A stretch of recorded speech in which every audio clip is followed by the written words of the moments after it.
बीडमध्ये गुन्हेगारीच्या घटनांमध्ये सातत्यानं वाढ होते।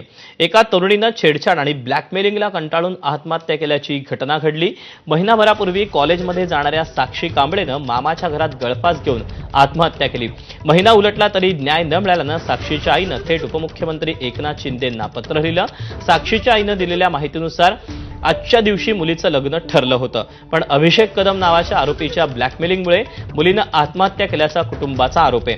तसंच अभिषेक कदमवर मकोका लावावा आणि कायमचा त्याला जेलमध्ये टाकावं अशी मागणी पीडितेच्या आईनं केली।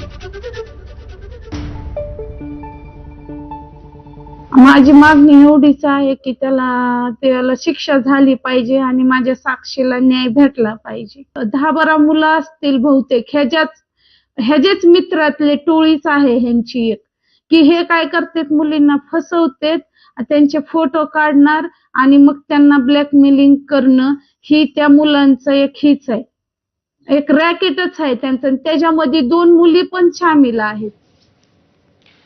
दरम्यान आईनं उपमुख्यमंत्री एकनाथ शिंदेंना लिहिलेल्या पत्रात काय म्हटलंय आपण पाहूया। साहेब, मी तुमची लाडकी बहीण। आपण मुख्यमंत्री असताना आम्हा बहिणींना भावाचा बंध मिळाला। मी नाराज आहे। आज आपण उपमुख्यमंत्री आहात, मात्र माझ्यासाठी तुम्हीच लाडक्या बहिणींचे मुख्यमंत्री आहात। आज तुमची कमतरता भासते। माझी मुलगी साक्षीला हवाई सुंदरी व्हायचं होतं, मात्र एका क्षणात ती नाहीशी झाली। काही मुलांनी तिची छेड काढली आणि तुमच्या लाडक्या बहिणीच्या मुलीने गळफास घेतला। साहेब, आज आम्ही आस धरून आहोत, त्या क्रूर नराधमांना तेवढीच शिक्षा होणं अपेक्षित आहे। मुख्यमंत्री देवेंद्र फडणवीस एका कार्यक्रमासाठी बीडमध्ये आले। आपण आला असता तर पीडित बहिणीला भेटल्याशिवाय गेला नसता। साहेब, काही मुलांनी माझ्या मुलीची छेड काढली, तिला ब्लॅकमेल करून तिच्यासोबत अनैतिक कृत्य केलं। याच त्रासाला कंटाळून तिनं आत्महत्या केली। या प्रकरणात धाराशिव पोलीस सहकार्य करत नाहीये।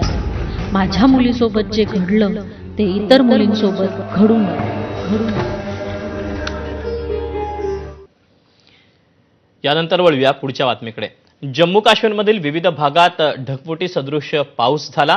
पावसामुळे रामबन भागात भूस्खलन झालं। या घटनेत आतापर्यंत 3 मृत्यू